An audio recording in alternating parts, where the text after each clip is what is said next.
माए मैं कुछ और ना मंगा by Sam Asif episode number 37। आज सैम, अजलान, वर्षा, अफान, बिया और साहिल वापस कराची जा रहे थे।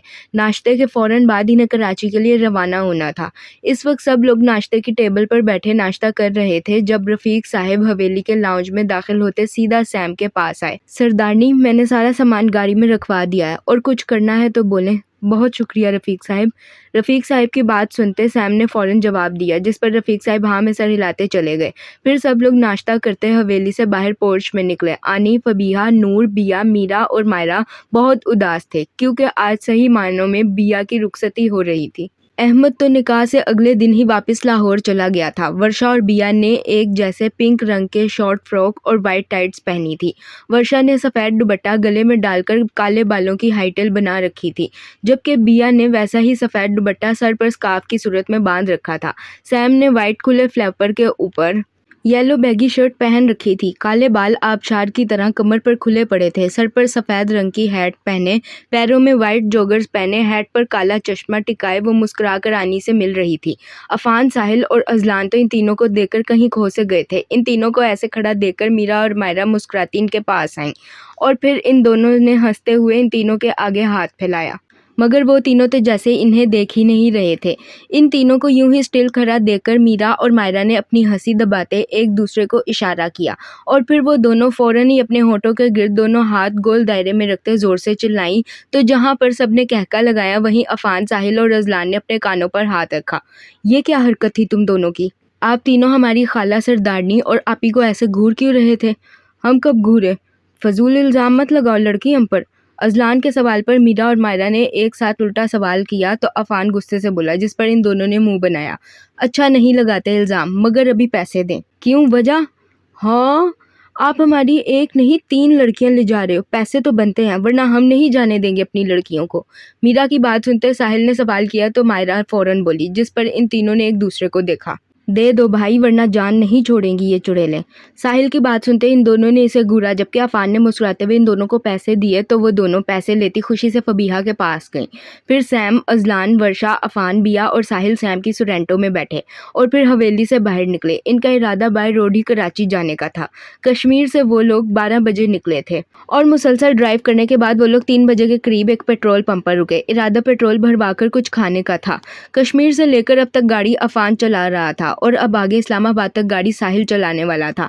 रात इस्लामाबाद में स्टे करके वो लोग कल फिर से अपने सफ़र पर रवाना होने वाले थे। पेट्रोल भरवाने के बाद वो लोग पेट्रोल पंप पर ही बने एक ढाबे नुमा रेस्टोरेंट पर बैठे। इरादा कुछ खाने का था क्योंकि इस वक्त वर्षा मैडम को बहुत भूख लगी थी। हालांकि सारे रास्ते वो और बिया चिप्स और बिस्किट से मुकम्मल इंसाफ करती आई थी। खैर, भूख तो सबको ही लगी थी, इसलिए रेस्टोरेंट पर बैठकर खाना ऑर्डर किया और फिर अजलान, अफान और साहिल फ्रेश होने रेस्टरूम की तरफ बढ़े, जबकि सैम, बिया और वर्षा टेबल पर बैठी। 5 मिनट बाद ही इनका खाना वेटर ने टेबल पर लगाया, जिसे देखकर वर्षा और बिया की आंखें चमकी, जबकि सैम ने बुरा सा मुंह बनाया। वर्षा और बिया ने तो फौरन ही खाना शुरू किया, जबकि सैम को बैठे खाने को घूरते देखकर वर्षा हैरान हुई। क्या हुआ सैम, तुम खाना क्यों नहीं खा रही? वर्षा, तुम इसे खाना कहती हो? हाँ, मैं तो खाना ही कहती हूँ। क्यों, तुम क्या कहती हो इसे?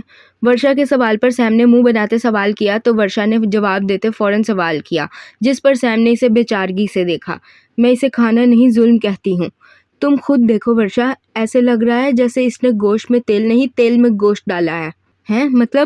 मतलब ये कि ये बहुत ऑयली है। मैं नहीं इतना ऑयली खा सकती, मेरी सारी डाइट खराब हो जाएगी यार। सैम की बात सुनते बिया ने परेशानी से सवाल किया तो सैम ने फौरन जवाब दिया, कभी कभी खाने से कुछ नहीं होता यार, मगर मुझे होता है, मैं ये नहीं खा सकती।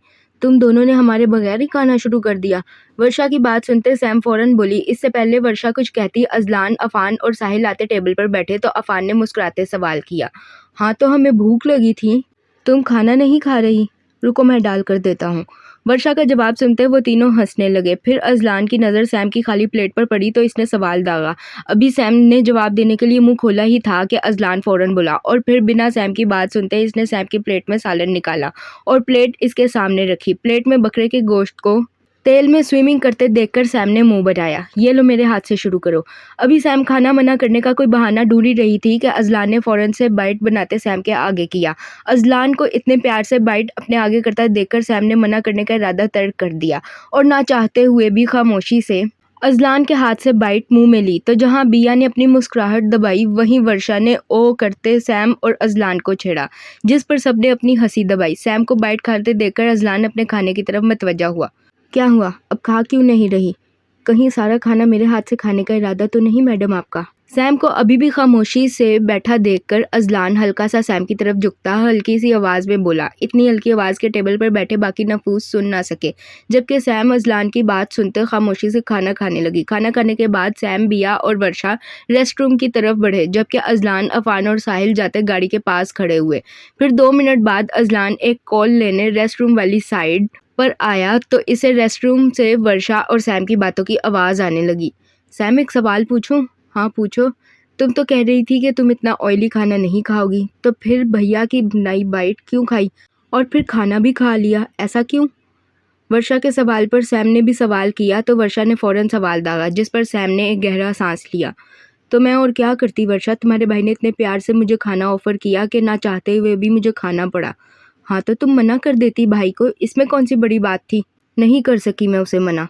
सैम की बात सुनते वर्षा फौरन बोली तो सैम ने गहरा सांस लेते जवाब दिया, जिस पर बिया और वर्षा ने इसे हैरानगी से देखा। मगर क्यों?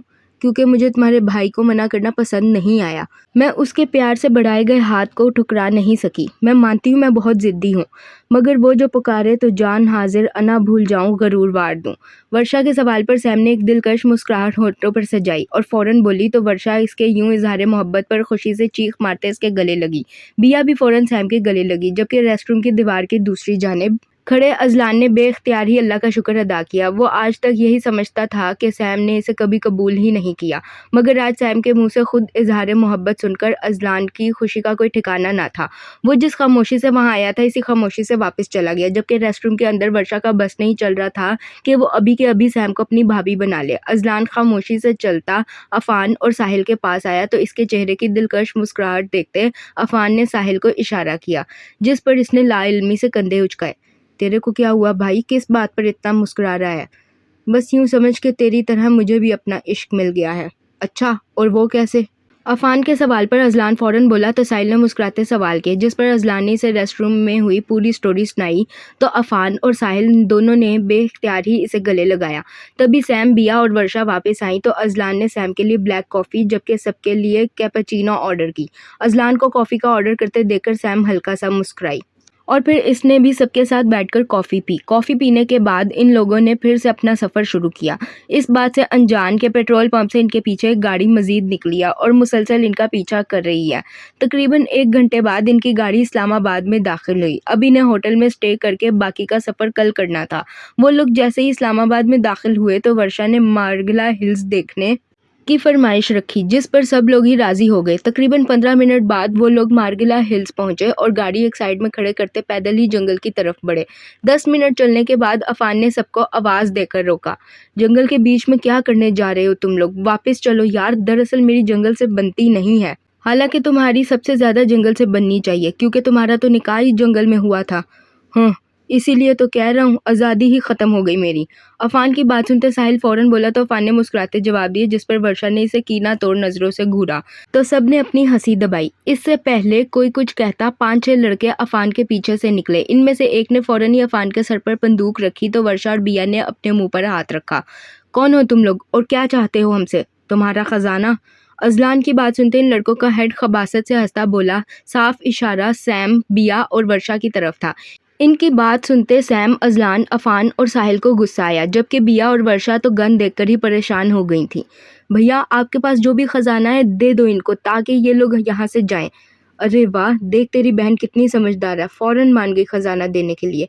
चल अब तू भी अच्छे बच्चों की तरह मानकर साइड हो जा। इन लड़कों का मुतालबा सुनते वर्षा परेशानी से बोली तो सैम और अफ़ान का दिल किया अपना सर किसी दीवार में दे मारे, जबकि वर्षा की बात सुनते इनमें से एक लड़का खबासत से हंसता बोला तो अज़लान ने वर्षा को घूरी से नवाजा, जिस पर वर्षा की चलती ज़बान को ब्रेक लगी। इसे और बिया को इन लड़कों का मुतालबा तो समझ ना आया था, मगर अज़लान की घूरी इन्हें यह समझाने के लिए काफ़ी थी कि इनका मुतालबा इंतहाई गलत है। अज़लान की घूरी पर वर्षा ने खामोशी से सर झुकाया। तभी अफ़ान ने अपने पीछे खड़े लड़के पर हमला करना चाहा। इससे पहले अफ़ान हमला कर पाता बोला। अफान के सामने खड़े लड़के ने जोर से लात अफान के पेट में मारी, जिससे अफान दर्द से कराहता एक घुटने के बल जमीन पर बैठा। अफान को मार पड़ता देखकर अजलान फौरन आगे बढ़ा। इससे पहले अजलान कुछ करता, दो लड़कों ने फौरन अजलान को बाजुओं से पकड़ा और अजलान के सामने खड़े लड़के ने जोर से अजलान के मुंह पर मुक्का जड़ा। इससे पहले अफान और अजलान मजीद कुछ करते, एक लड़के ने पीछे से आते वर्षा के सर पर गन तानी। अपने सर पर गन देखते वर्षा की हवाइयां उड़ी। अब अगर एक कदम भी हिले तो मैं इसकी खोपड़ी उड़ा दूंगा। इस लड़के की बात सुनते अफान और अजलान खामोश खड़े रहे। जानते थे वो लड़का जो कह रहा है कर गुजरेगा। शाबाश अली शाबाश, चलो जल्दी से।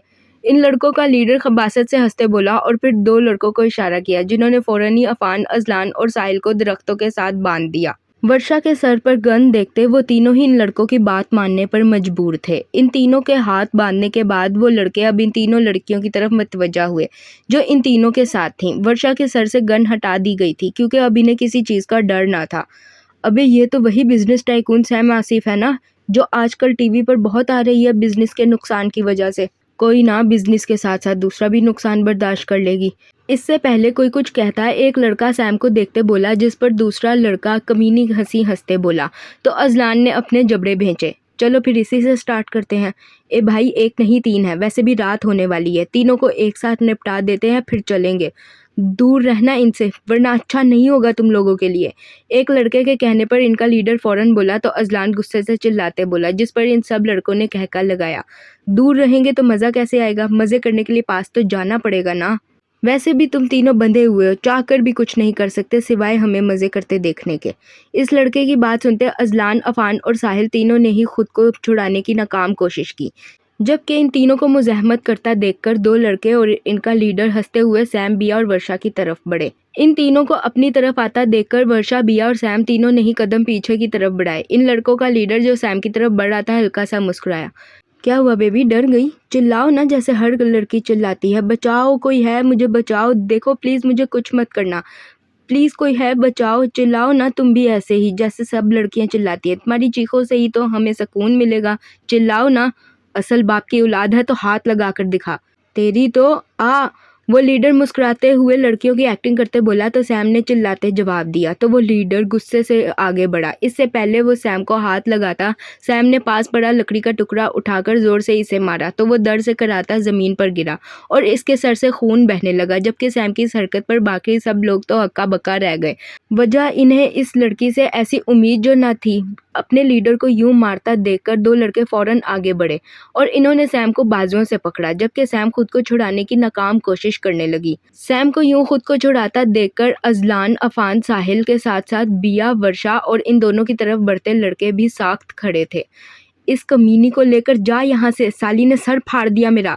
उनका लीडर गुस्से से चिल्लाते बोला तो इन दोनों लड़कों ने सैम को अपने साथ खींचने की कोशिश की, मगर सैम तो जैसे अपनी जगह पर ही जम गई थी। अबे एक लड़की तुम दोनों से खींची नहीं जा रही, खाते तो तुम दोनों बहुत हो।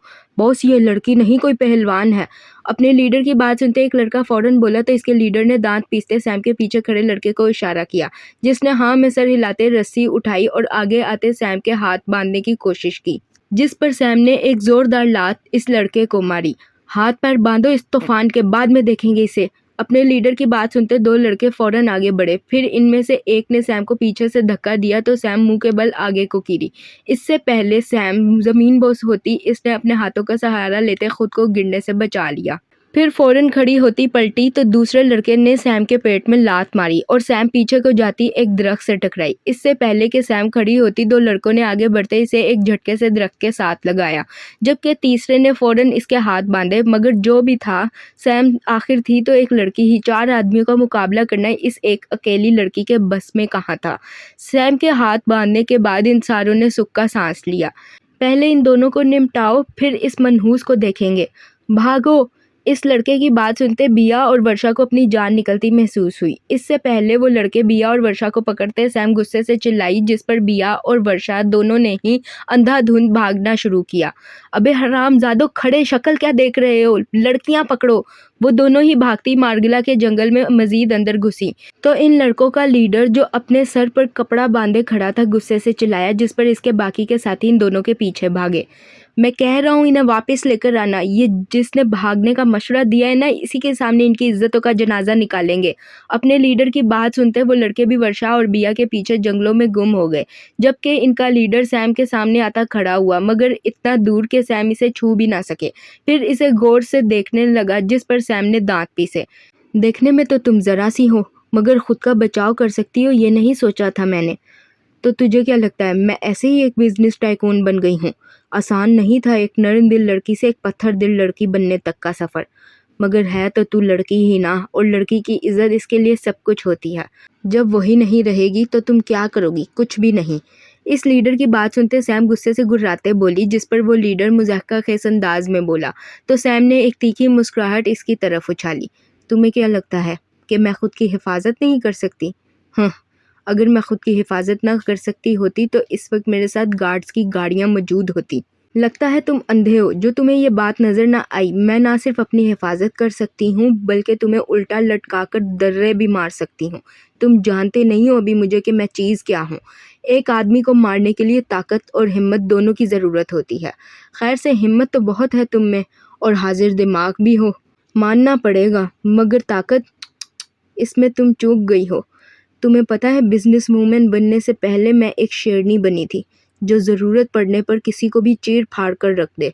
सैम की बात सुनते वो लीडर मसनूई अफसोस से बोला, तो सैम ने मुस्कुराते जवाब दिया, जिस पर अजलान, साहिल और अफान परेशान हुए। और वो तुम कैसे बनी थी? मैंने गन चलाना और फाइट करना किसी क्लब से या खुद से नहीं सीखा था, बल्कि वो मुझे चीफ दानिश अल्वी ने सिखाया था। और मैं आज तक सोचता रहा कि तुम चीफ को कैसे जानती हो और वो तुम्हारे इतने काम क्यों करते हैं।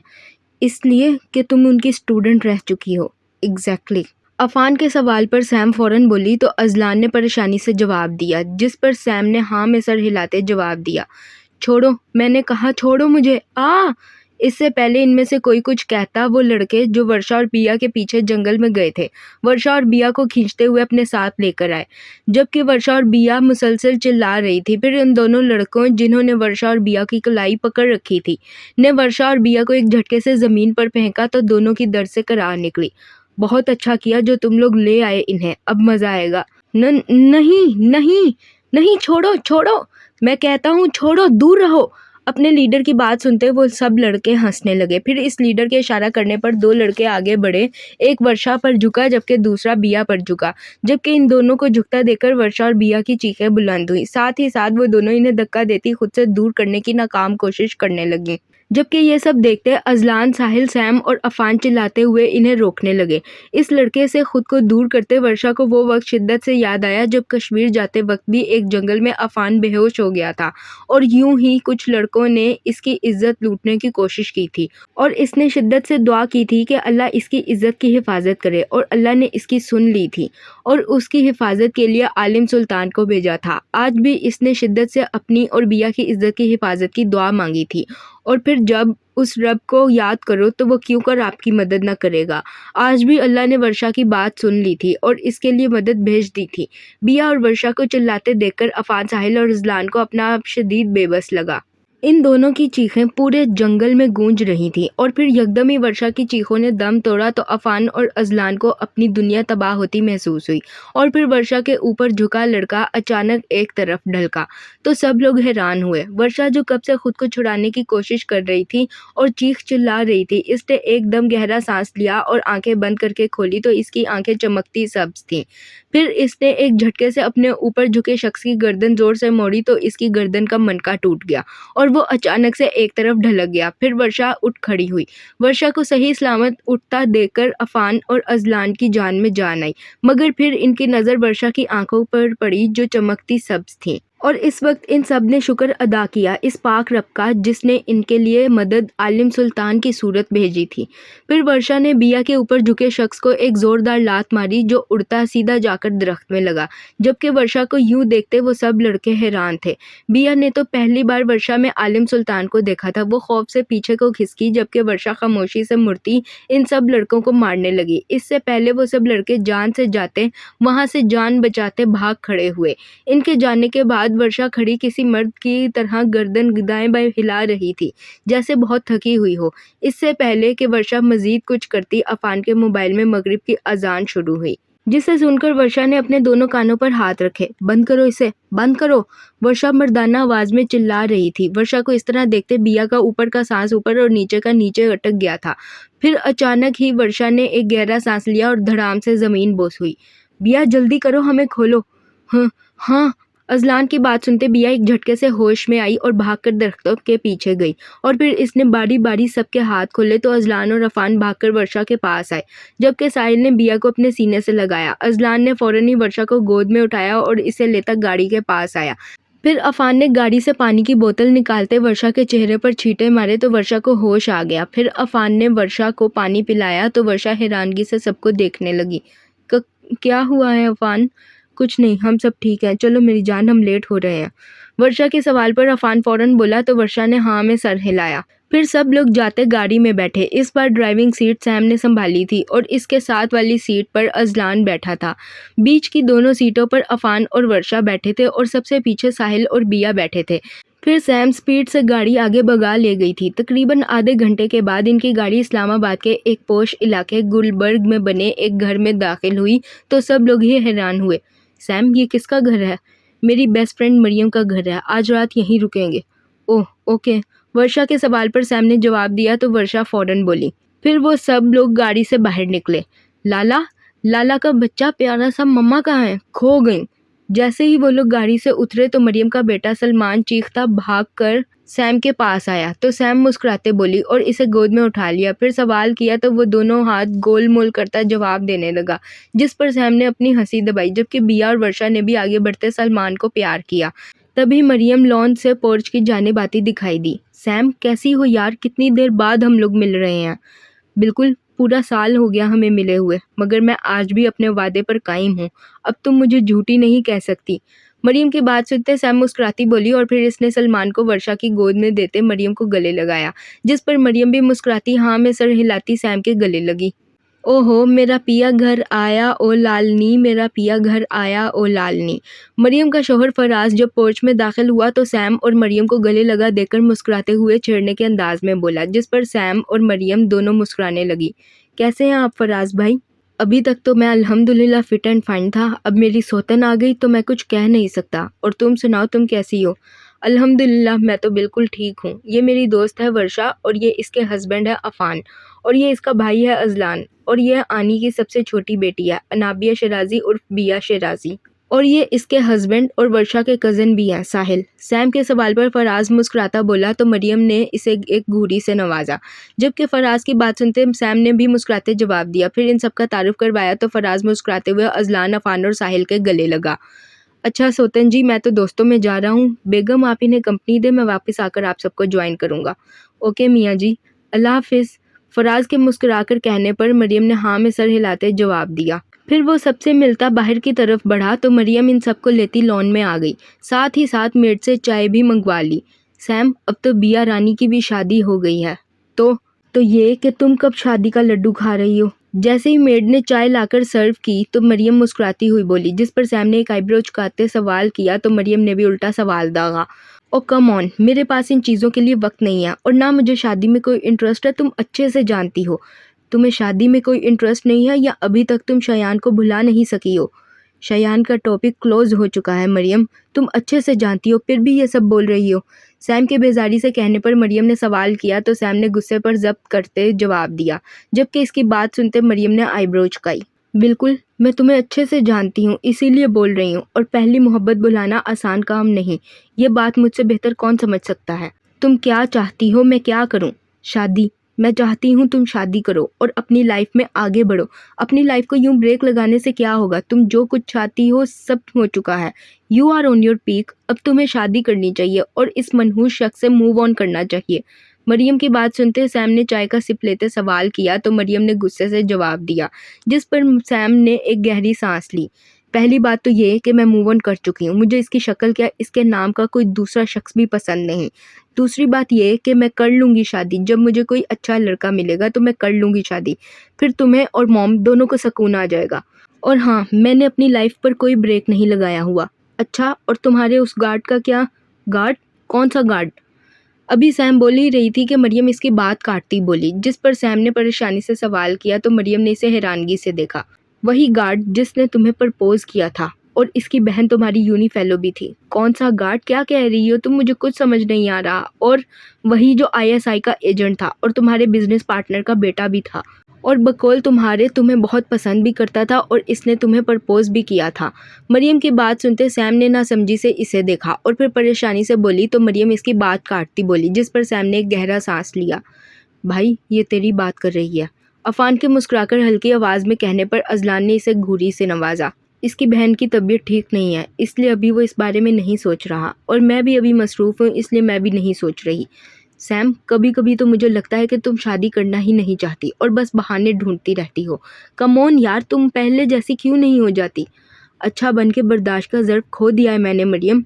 अब बदतमीज़ हूँ, बेहिस हूँ और खुदगर्ज हूँ, परहेज़ कीजिए। सैम की बात सुनते मरियम इसे घूरते बोली तो सैम ने गुस्से से जवाब दिया, जिस पर मरियम ने एक गहरा सांस लिया। सैम, तुम इतनी तल्ख क्यों हो गई हो? ए बाप को शिकायत है कि मेरा लहजा जहर सा है। क्या करूँ, मेरी आस्तीन में सांप जो पलते हैं।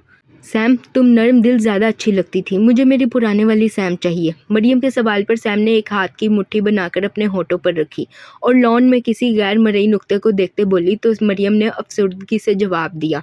मुझे अपनी नर्म मिजाजी छोड़कर तल्ख होना पड़ा मरियम, क्योंकि कुछ रिश्तों ने अजियत देने की हद कर दी थी। रही बात तुम्हारी पुरानी सैम वापस आने की, तो ये नामुमकिन है, क्योंकि मरे हुए लोग कभी वापस नहीं आते। खुदा का खौफ करो लड़की, अच्छी भली हो तुम, क्यों खुद को जीते जी मारना चाहती हो? तो क्या करूं, किसी की अंतुल हयात बनने वाली हरकतें तो है नहीं मेरी। हाँ, अलबत्ता किसी की हयात का अंत ज़रूर बनूंगी मैं। सैम की बात सुनते मरियम गुस्से से बोली तो सैम ने हल्की मुस्कुराहट से जवाब दिया। तुम ऐसी क्यों हो गई हो सैम? और कैसी हो गई हूँ मैं? तुम अच्छे से जानती हो मैं क्या कह रही हूँ। मरियम के सवाल पर सैम अनजान बनती बोली तो मरियम फ़ौरन बोली, जिस पर सैम ने एक तीखी मुस्कुराहट चेहरे पर सजाई। मैं तुम्हें हमेशा हंसती हुई मिलूंगी मरियम, तुम मेरी वहशतों का अंदाज़ा कभी नहीं लगा सकोगी। तुम्हें पता है, हमारी यूनी का सारा ग्रुप कहता है कि अब तुम्हारे अंदर तमीज़ नाम की चीज़ नहीं रही। लोग लड़ते हैं मुझसे कि तमीज़ नहीं मुझे। खैर, जब थी तब कौन सा सदके देते थे मेरे। सैम की बात सुनते मरियम हत्थे से उखड़ती गुस्से से ऐसे बोली जैसे इसे शर्म दिला रही हो, मगर मुकाबिल ने भी ढीठपन में पीएचडी कर रखी थी। मुस्कुराते हुए मरियम की बात को हवा में उड़ाती बोली तो मरियम को मज़ीद गुस्सा आया। सैम, तुम क्या चाहती हो बता ही दो आज। एक तो तुम किसी से माफ़ी भी नहीं मांगती कि सब ठीक हो जाए, ऊपर से सीधी साफ बात मरियम, मुझे नहीं आता किसी की मिन्नतें करना। जो बेवजह खफा हो वो शिद्दत से दफा हो। सैम, तुम दिन ब दिन क्यों इतनी शिद्दत पसंद होती जा रही हो? अभी मरियम गुस्से से बोल ही रही थी कि सैम इसकी बात का इशारा समझती, जो शायान की बड़ी बहन सानिया की तरफ था। गुस्से से गुर्राती बोली तो सैम का गुस्सा देखते मरियम ने परेशानी और हैरानगी की मिली जुली कैफियत में सवाल किया, जिस पर सैम ने इसे घूर कर देखा और अपने दांत पीसे। हाँ, हूँ मैं शिद्दत पसंद। मुझे पसंद है वहशीपन, अजियत और लज्जत की हदों को बेक वक्त छूना, खालिसपन, बेकरारियाँ और इनका सुकून, इंतहाओं पे जाना, मुकाबिल को तरपाना और फिर इसको राहत पहुँचाना। हाँ, हूँ मैं शिद्दत पसंद। सैम, तुम आखिर चाहती क्या हो? मोहब्बत। सैम के दांत किचकिचा कर गुस्से से कहने पर मरियम चिल्लाती बोली। जितनी ज़ोर से मरियम चिल्लाई, सैम ने उतने ही सुकून से जवाब दिया और उठकर अंदर की तरफ बढ़ी। क्या मतलब, किस किस्म की मोहब्बत? मुझे इल्हामी मोहब्बत चाहिए। अगर मैं उदास हूँ तो इसे दिल का दौरा पड़ जाए, अगर मेरे सर में दर्द है तो इसे माइग्रेन हो जाए, और जब मुझे बुखार हो तो इसे टाइफाइड हो जाए। बस मुझे ऐसी मोहब्बत चाहिए, बात ख़त्म। अस्तगफिरुल्लाह, जलाली औरत कहीं की, क्यों मासूम को मारने पर तुली हो? मरियम के परेशानी से सवाल करने पर सैम ने चेहरे पर एक तपाने वाली मुस्कुराहट से जाई और घूम कर मरियम को देखती बोली, जबकि इसकी बात सुनते वर्षा ने अजलान को देखा जो खामोशी से बैठा था। सैम की बात सुनते मरियम गुस्से से बोली तो सैम कंधे उचकाते वापस जाने को मुड़ी। अब तू जा कहाँ रही है? तेरे बंदे से मुजरा करवाने। 9 करोड़ 9 लाख 9,999 की स्पीड से तेरे मुंह पर लानत। सैम को वापस मुड़ता देखकर मरियम ने सवाल किया तो सैम इसे देखते मुस्कुराते बोली, अंदाज साफ जिच करने वाला था। जबकि इसकी बात सुनते मरियम गुस्से से बोली, जिस पर सैम ने कहका लगाया और अंदर की जानिब बढ़ी। या अल्लाह, इस मनहूस औरत को उठा ले, मेरे मरने से तुम्हें कोई फ़ायदा नहीं होने वाला। क्यों नहीं होगा भाई, बिरयानी मिलेगी मुझे। मरियम के क्लस कर दुआ करने पर सैम मुस्कुराती बोली तो मरियम ने गर्दन अकड़ाकर ऐसे जवाब दिया जैसे करोड़ों की जायदाद मिलने वाली हो। मैं अभी से वसीयत कर चुकी हूँ कि मेरे स्वयं की बिरयानी में से तुमको एक चावल का दाना न दिया जाए। हाँ, और मैं तो जैसे वो वसीयत किसी के हाथ लगने दूंगी, जानती नहीं अभी तू मुझे। मरियम की बात सुनते सैम घर के अंदर से चिल्लाते बोली तो मरियम ने भी चिल्लाते जवाब दिया, जिस पर सैम का कहका लॉन में बैठे सब लोगों ने सुना, जबकि मरियम बस नफ़ी में सर हिलाकर रह गई। मुझे तो लगा था तुम दोनों अभी एक दूसरे को मारने लग जाओगी। हाँ, हम दोनों में ऐसी बहस पहली दफ़ा नहीं हुई, हम दोनों बहुत बार पहले भी ऐसी ही बहस कर चुके हैं और करोड़ों बार एक दूसरे को ऐसे ही मारकर बिरयानी भी खा चुके हैं, मगर आज तक हमने कभी एक दूसरे पर हाथ नहीं उठाया। लड़ने झगड़ने के बाद हम दोनों ही यूं एंड में एक दूसरे को तपाकर छोड़ देते हैं, और अगर हम दोनों में से कोई मुंह बनाए भी तो दूसरा इसे किसी खातिर में नहीं लाता और अगली दफ़ा बात ऐसे करता है जैसे कुछ हुआ ही ना हो। मगर मेरे साथ तो वो कभी ऐसे नहीं करती, वो उल्टा मुझे वैसे ही ट्रीट करती है जैसे बिया को करती है, हर बात समझाने के अंदाज में। वर्षा की बात सुनते मरियम फ़ौरन बोली तो वर्षा ने मुंह बनाते जवाब दिया, जिस पर मरियम हल्का सा मुस्कुराई। वैसे तुम्हें पता है तुम जिस लड़के का जिक्र कर रही थी ना सैम से, वो मेरा ही भाई है और मैं ही इसकी वो यूनी फ्रेंड हूँ जिसका भाई इसमें इंटरेस्टेड है। हाँ, मैं जानती हूँ और ये भी जानती हूँ कि वो लड़का कौन है। तुम्हें कैसे पता? क्योंकि जहाँ तक मुझे पता है सैम ने कभी भाई को इसकी पसंद करके नहीं मिलवाया किसी से। वर्षा की बात सुनते मरियम मुस्कुराती बोली, साफ इशारा अफान के बगल में बैठे अजलान की तरफ था, जबकि मरियम की बात पर वर्षा हैरान होती बोली, मेरे लिए सैम के लेफ्ट हैंड और राइट हैंड से इसके मुतल्लिक कुछ भी निकलवाना कोई मुश्किल काम नहीं। मतलब किसका कह रही हो? इसकी असिस्टेंट नरमीन और बॉडीमैन फ़हाद, मेरे कहने पर वो सैम की हर पर्सनल डिटेल मुझे दे देते हैं, मगर प्रोफेशनल डिटेल्स नहीं। और जब सैम ने मुझसे तुम्हारे भाई का जिक्र किया था तो मैंने फ़हाद से पूछा था, जिस पर इसने बताया कि उस लड़के का नाम अजलान रहमान आज़म है। फिर मैंने इससे तस्वीर मांगी तो इसने मुझे तुम्हारे भाई की ये तस्वीर भेजी थी। मरियम की बात सुनते वर्षा ने सवाल किया तो मरियम ने फ़ौरन जवाब दिया और फिर अपने मोबाइल में एक तस्वीर खोलकर इसके सामने की, जिसमें सैम और अजलान दोनों मौजूद थे। यूं के सैम ने सर झुका रखा था और गालबन वो किसी बात पर हंस रही थी, जबकि अजलान ने सैम का एक हाथ पकड़ रखा था और मुस्कुराते हुए इसे कुछ कह रहा था। वो तस्वीर एक मॉल के बाहर की थी और तस्वीर खींचने वाला मॉल की सीढ़ियों से नीचे खड़ा था। वो दोनों ही काले जंप सूट में मलबूस थे और दोनों की ही आंखों पर काला चश्मा लगा था। वो दोनों ही साथ में खड़े एक परफेक्ट कपल लग रहे थे। ये कब की तस्वीर है? जब हम साहिल और बिया के निकाह की शॉपिंग कर रहे थे तब की है। तस्वीर देखते वर्षा ने सवाल किया तो अजलान, जो पहचान चुका था कि ये तस्वीर कब और कहाँ ली गई है, फ़ौरन बोला, जिस पर वर्षा ने हाँ में सर हिलाया। तुम जानती हो सैम तो मेरे सामने इजहार मोहब्बत भी कर चुकी है। सैम ने इजहार मोहब्बत किया? हाँ, आज सुबह ही किया था। वर्षा की बात सुनते मरियम ने परेशानी से सवाल किया तो वर्षा खुशी से बोली, जिस पर मरियम ने नफ़ी में सर हिलाया। मैं नहीं मान सकती कि सैम ने इजहार मोहब्बत किया हो, वो भी अपने मुंह से। अरे मैं सच कह रही हूँ, आज सुबह ही किया था उसने। और क्या उसने तुम्हारे भाई का नाम लिया था? मरियम की बात सुनते वर्षा अपनी बात पर जोर देती बोली तो मरियम ने सवाल दागा, नहीं, भाई का नाम तो नहीं लिया, बल्कि किसी का भी नाम नहीं लिया था। फिर तुम कैसे कह सकती हो कि इसने जो भी बात कही तुम्हारे भाई के लिए कही? मैं इस ढीठ और अनाप्रस्त औरत को बहुत अच्छे से जानती हूँ। वो मर जाएगी मगर अपने मुंह से इजहार मोहब्बत किसी मर्द के लिए नहीं करेगी। और इतना याद रखना वर्षा, सैम कोई आम लड़की नहीं है। इसने तुम्हारे भाई को नाकों तले चने न चबवाए तो मेरा नाम बदल देना। तुम ऐसे कैसे कह सकती हो? मैं सैम को जानती हूँ, वो ऐसी बिल्कुल भी नहीं है और ऐसा कुछ नहीं करेगी वो भाई के साथ। वर्षा का जवाब सुनते मरियम फ़ौरन बोली तो वर्षा ने मुंह बनाते जवाब दिया, अल्लाह करे ऐसा ही हो, वो कुछ ना करे, मगर मैं इसके साथ 7 साल से हूँ। इसका ब्लैक एंड वाइट मैंने देखा है, इसे समरा से सैम बनते मैंने देखा है और मैं इसकी हर रग से वाकिफ़ हूँ, इसकी ज़िंदगी की हर खुशी और अजियत से वाकिफ़ हूँ। मैंने इसे एक शख्स के पीछे खुद को बर्बाद करते देखा है। तुम्हें क्या लगता है वो इतनी आसानी से सब कुछ भूल कर आगे बढ़ जाएगी? तो ऐसा नहीं है। वो तुम्हारे भाई पर भरोसा करने के लिए इसे बहुत सी आजमाइशों से गुजारेगी, वो भी बिना बताए। अगर तुम्हारा भाई इन आजमाइशों पर खड़ा उतरा तो वो इसे कबूल करेगी, वरना वो तुम्हारे भाई को रिजेक्ट करने में एक सेकंड भी नहीं लगाएगी। भले से तुम्हारा भाई जान वारता हो, इस पर इसे फ़र्क नहीं पड़ेगा। याद रखना मेरी बात। वल्लाह, दुनिया मिले और वो ना मिले तो मैं क्या करूँगा इस दुनिया का। मरकर अगर वो मिले तो हाय, मैं रोज़ सो सो जाने मरूँ। वाह गालिब की औलाद, क्या बात है तेरी। मरियम की बात सुनते अजलान दिलकशी से मुस्कुराते बोला तो अफान ने इसे छेड़ते जवाब दिया, जिस पर सब लोग हंसने लगे। इस बात से अनजान के जिसके बारे में वो लोग बात कर रहे हैं वो लाउंज की खिड़की में खड़ी इन्हें ही देख रही है। वैसे तकलीफ़ भी क्या चीज़ है, जिस पर गुजरती है सिर्फ इसे ही महसूस होती है। बाकी लोग तो सिर्फ दिलासा देते हैं। और तकलीफ़ की सबसे अच्छी बात ये है कि इंसान को अपनों और परायों का पता चल जाता है। अब देखना ये है मिस्टर अज़लान कि तुम मुझे मिली तकलीफ़ पर क्या करते हो, अपनों की तरह साथ देते और तड़पते हो या फिर पराइयों की तरह झूठे दिलासे देकर छोड़ जाते हो। सैम इन सबको बाहर लॉन में मुस्कुराता देखकर खुद कलामी करती बोली और फिर खामोशी से अंदर की जानिब बढ़ गई।